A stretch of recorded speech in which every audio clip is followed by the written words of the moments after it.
Salutations, everybody. It is Matty here today. We're sitting down to talk about that state of play. I did my best to will it into existence, and until I see the cancellation notice, I will not give up. But, ladies and gentlemen, a lot of games to talk about, so let's just not delay any further. If you're new here and into what's going on with PlayStation, consider subscribing. Before we begin, a quick word from today's sponsor, Exter, my beloved. Today, I'm telling you about an excellent wallet upgrade that you can make up until June 26th. Get 50% off. I'm telling you about the Exter Wallet Pro. Do you know a wallet that can do this? Look at that. You just press a button and all these cards slide up. So imagine these are like your credit cards, your license, everything, just in one little spot. And all you do is press a switch and up it goes.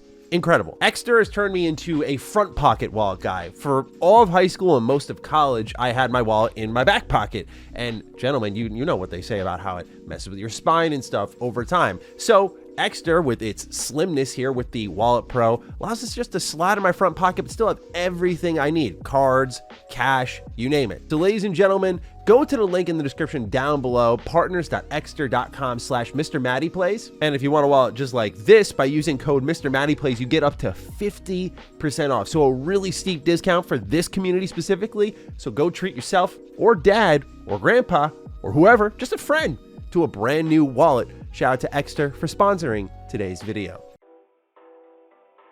First game, Lumines Arise. This has some heritage for sure. I've never played Lumines though. That was 2004, I think is when that was first introduced, but it's coming this fall, 2025 on PS5 and PSVR 2. If you're interested in checking this trippy game out, you can play a demo this summer. This is from the team behind Tetris Effect, which I've also heard really good things about. I mean, Tetris is always a good time, but I've heard that they go above and beyond in some way that I can't quite describe because I've never played it, but hey, that's there. So right when I saw that, I went, that's an interesting show opener.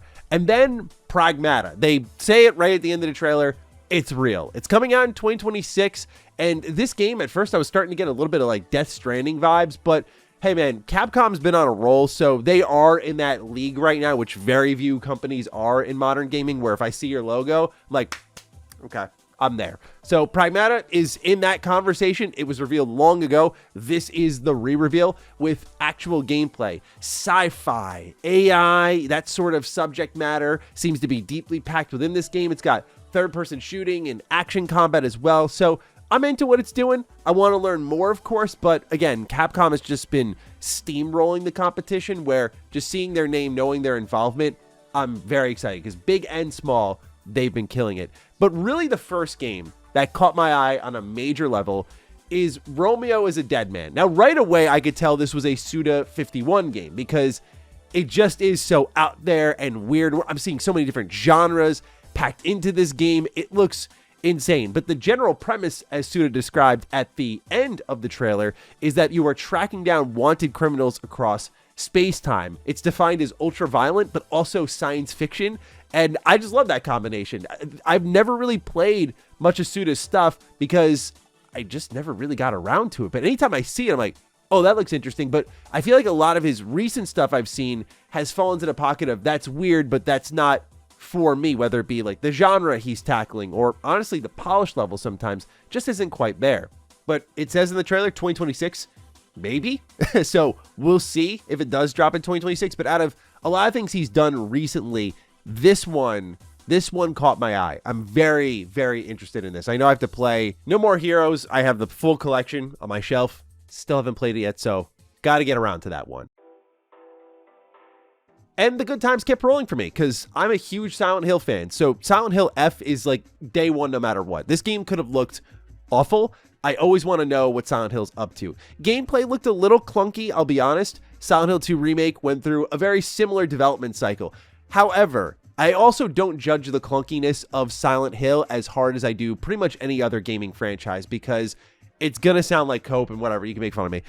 The clunkiness is kind of part of it at times. Like, you're playing as these very normal people who are not superhuman and doing flips and combos. That doesn't mean it can't feel good, which, look at Silent Hill 2 Remake is a great example. It feels good, but it's not the smoothest thing in the world because you're just a normal guy in James Sunderland. So here you're playing as like a teenage girl. So I feel like the clunky look of it works, although I don't know how deliberate it is. Anyway, this game is arriving September 25th, much sooner than I expected, but oh, dude, 3 months? You're telling me all I gotta wait is 3 months for more Silent Hill? I'm still reeling over Silent Hill 2 Remake, and you're telling me there's more on the way. First one set in Japan as well. Just really excited to see what they've got going on here, because really the gameplay can be in this area as long as it's acceptable. For me, Silent Hill is art, and it's about the story. So as long as the story and characters are gonna rattle my core, that's what I care about with this series more than anything. So I cannot wait to learn more. But the atmosphere and the vibes, the setting, I'm here for it, man. We got a new Bloodstained game announced. This is another one that I collect all the games for because I know it's like the Castlevania successor, but I feel like I haven't earned my right to play Bloodstained because I haven't even played really Castlevania yet. There's still my backlog is killing me. That's why I can't wait for the Switch 2, because it's literally a backlog machine for me. Just play these old games on the go in the best way possible. And so Bloodstained, the Scarlet Engagement. This is coming out in 2026, and it looks like a fun little co-op Metroidvania style game with different pieces of equipment. And I don't know, Bloodstained always looked interesting to me. The visual quality and the animation quality a little lower than I expected, like a little Vaseline energy, but overall looked good. Then Bandai showed up. Digimon Story Time Stranger. We got a release date for this one. It's October 3rd, 2025. The Digimon Story series is one that I have a best friend who he absolutely raves about this series. What I like about this one is it's what caught my eye with Digimon Survive, and it's really what during the early 2000s, late 90s, what really brought Pokemon and Digimon into this kind of competition where the monsters at the end of the day. But I think it is Digimon's ability to go into the darker, more mature areas, the creepier areas, that makes it more interesting for me as an adult compared to Pokemon, which is like comfort food nowadays, which still has its role in my life. But Digimon Survive really worked for me whenever I fired it up because it was like part visual novel, kind of murder mystery energy, very creepy. It's M-rated, but it was also still like these cute digital monsters. And so it looks like Time Stranger, while not as dark as, say, Digimon Survive, is kind of flirting in that pocket. So my dreamy, crazy brain is like, oh man, could I do the impossible and play every Digimon Story game before Time Stranger? We'll have to wait and see. Probably not, but hey, I'm excited for this one, and I'm going to do my research on how much I need to know about the Digimon Story series to play this one, because I might just go into this one and then go back. We'll see how it goes. This one leaked a while ago, and then it leaked again before the show, so it wasn't too surprising, but Final Fantasy Tactics, the remaster, is here. It's the Ivalice Chronicles. There is a classic version and enhanced version. That's arriving September 30th this year, so as you can see, game calendar really filling out now. Oh boy. But this is one I've had on the retro rebound list for a long while. I remember playing Tactics Ogre, which is like a similar style game, and not loving it too much after 20 hours. I remember making a video just saying how I kind of moved on from it.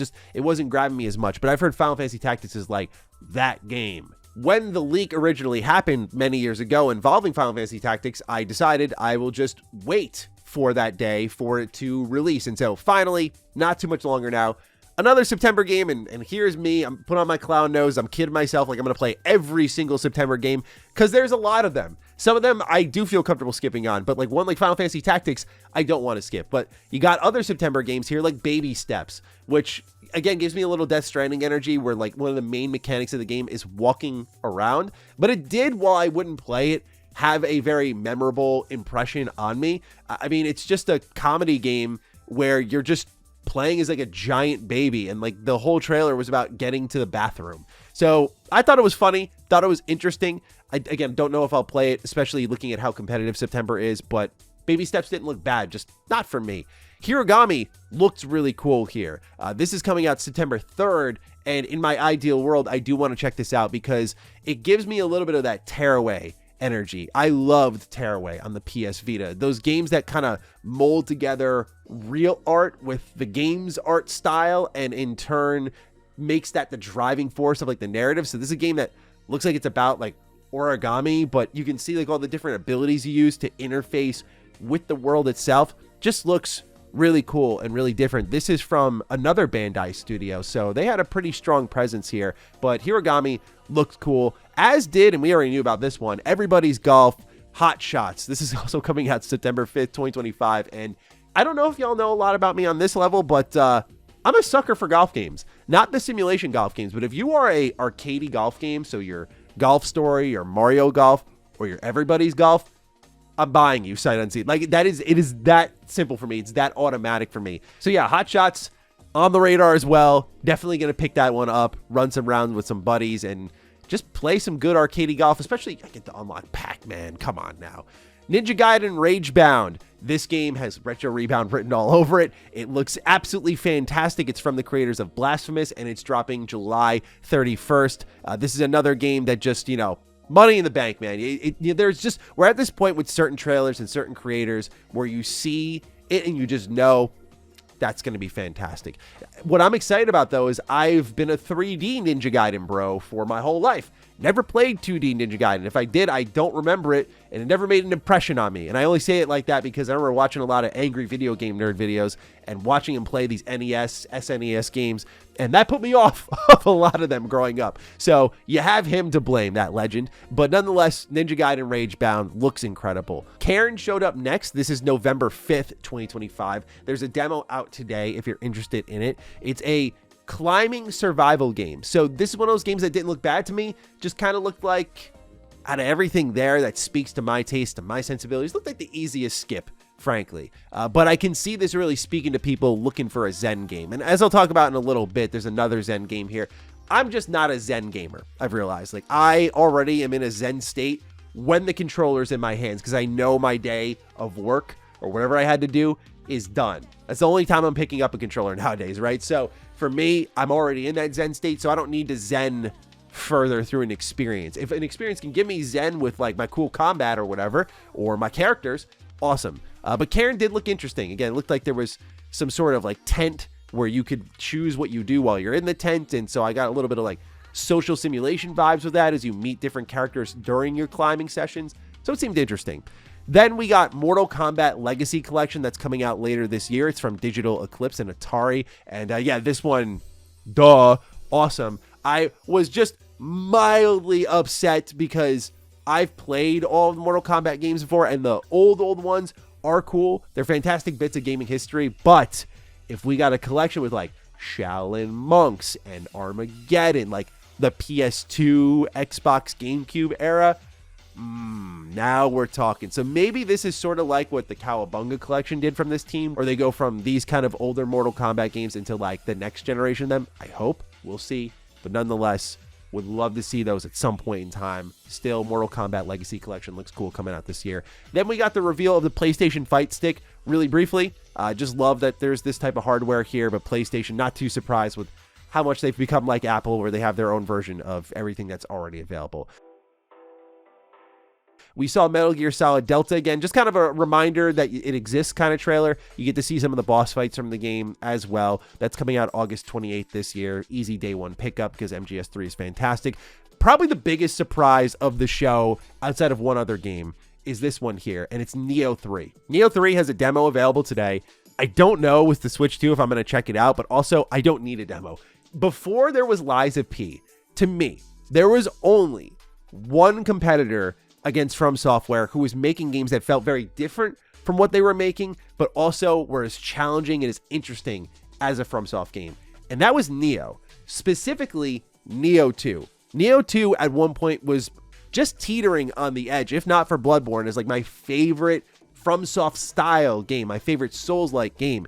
So when I saw Neo 3, I gasped. I was like, oh my God, they're actually doing it, man. Team Ninja never misses. Never misses. I still have to play Rise of the Ronin, so I guess I can't say never, but any game I've ever played from them always hits for me. And it's just because they get their fun factor right, and then Neo gets RPG progression right, and then they take the FromSoft sensibilities and kind of bleed them together, and it's just really interesting and exciting to me. They were changing forms between samurai and ninja. That's just interesting and different. There was also deflecting.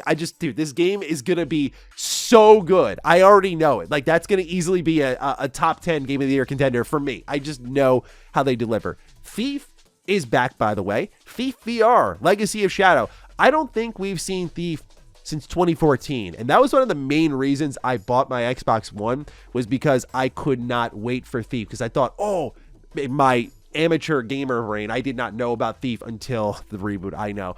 So I was just, oh, more of a Dishonored style game. I will say Thief does look like it works really well in VR. And kudos to PlayStation. There are some games here that have VR support that look really good. I'm not buying PSVR 2, but hey, if this is a game that's on, MetaQuest 3, I love my MetaQuest 3. I would fire that up for sure. Still, that's coming out 2025. Looks pretty solid.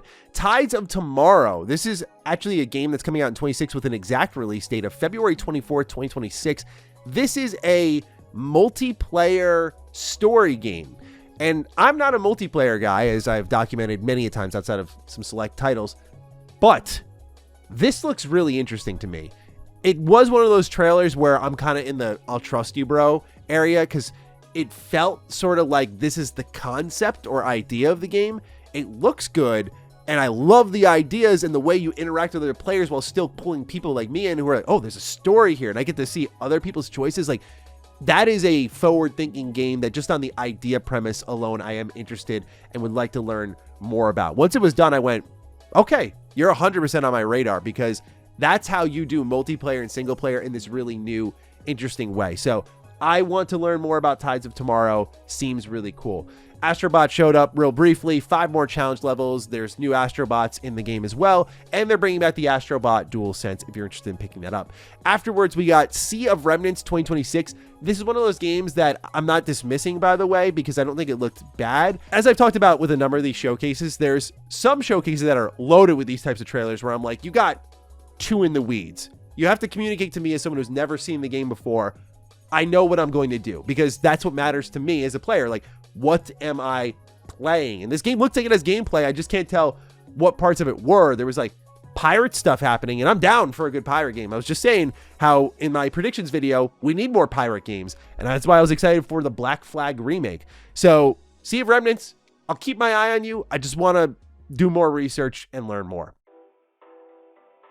Here's another vibey game. This is Sword of the Sea. It's coming out August 19th, day 1 in the PS Plus catalog. Like I said earlier, doesn't look bad at all, especially the track record from this team speaks for itself. However, these vibey games, just not for me. That's just kind of how it goes. Like, I'm not interested in games like Journey, for example. I get why they connect with people and they are experiences unto themselves, but just they never really spoke to me as someone who's tried to play a lot of these different style of games. I don't know how to describe it other than I kind of feel like I'm burning time as I'm playing it. I could just be floating through a different game, completing quests and whatnot. Call me a normie. It's okay.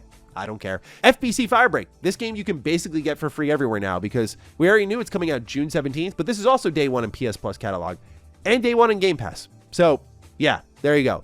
Some additions to the classic library. To my surprise, Deus Ex, The Conspiracy. This is the first Deus Ex ported over to PS2. I don't know if this is better than like the PC version. I have to do my research. I already own it physically because I want to play all the Deus Ex games at some point. I had only played Human Revolution, but nonetheless, cool to see this in the catalog. And of course, going to look into those trophies. Twisted Metal 3 and 4 are here as well to synchronize with the new season of the show.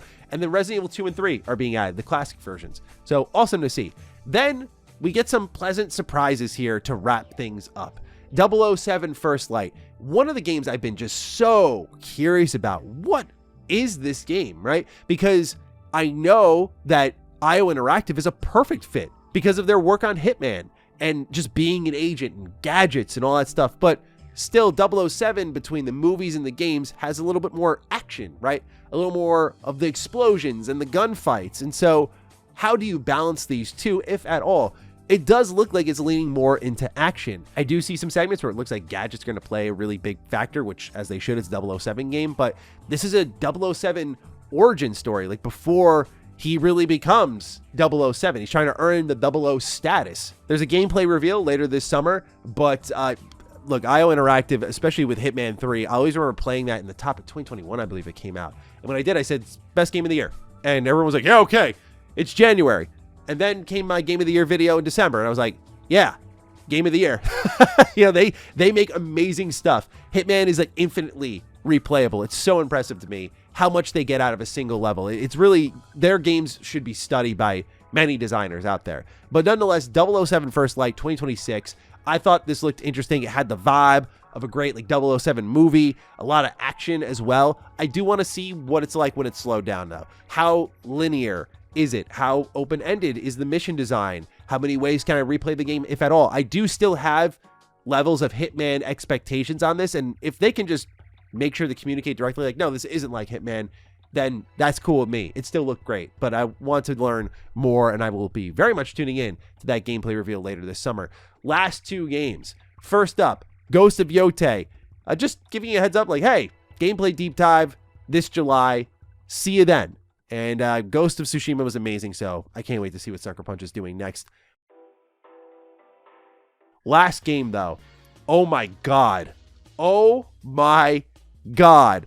Marvel Tokon? I'm sorry if I'm saying it wrong, but Marvel Tokon Fighting Souls 2026 coming to PS5 and PC. This is a collaboration between, right when I saw the Marvel logo and I saw Arc System, I went, oh my god, no way.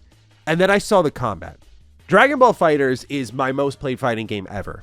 I absolutely adore it. It is unbelievable between the art style and the action, how they just pull the whole Dragon Ball experience that you've imagined in your head and watch sometimes on the big screen or during the show, and makes it feel like every fight is on that level. The artistic challenge that is already incredible enough, but then the fighting game itself, the depth it had, the combo potential, just that mixture of style, flair, and depth, only Arc System could do.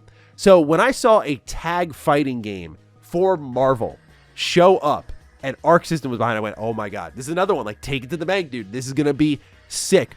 And they put that Japanese spin on it. Like, they highlighted in their developer doc at the end, the way Iron Man looks, the mixture of like anime mech energy at the same time as being Iron Man. Like, this is what they're known for, dude. Like, that creative spin that brings a new level of personality to these iconic characters while still maintaining their essence. But 4-on-4 now, right? There's such strong heritage with Marvel tag fighting games, going back to, of course, Capcom, who just re-released their fighting game collections for these titles. And so here comes the newest iteration of it. If I were to put this on a level of like, oh my god, what? It really is that Dragon Ball Sparking Zero level announcement where I'm like, this combination of talent at this time feels so perfect. So unbelievable, though. So to get PlayStation, Marvel, and Arc System in the room together, this is that moment where like you read this on a Reddit post, you read this in social media somewhere, and you're like, yeah, this is someone's like dream combination of what a game could be like. Oh, that'll never happen. To see it happening, I'm like, yes, dude.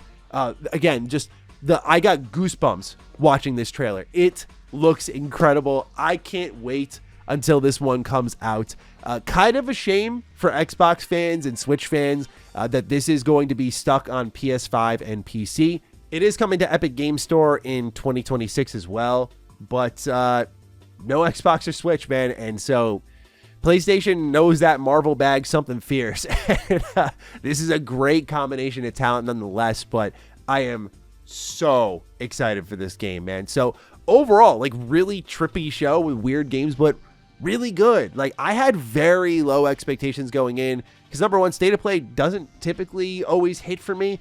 Also, though, we have Summer Games Fest and we have Xbox's showcase. So I was like, I feel like a lot of these big announcements or release date reveals have already been gobbled up. So I wonder what this does say about Summer Games Fest or the Xbox showcase, if what PlayStation's got has affected those. Like, one of these three has to kind of stumble, right? So we'll see if that happens. But nonetheless, I had a great time watching this. Those are my thoughts on the showcase. Let me know yours down below. Other than that, take excellent care of yourselves, and I will see you in the next one. Stay sexy, stay active. I love you all. Peace.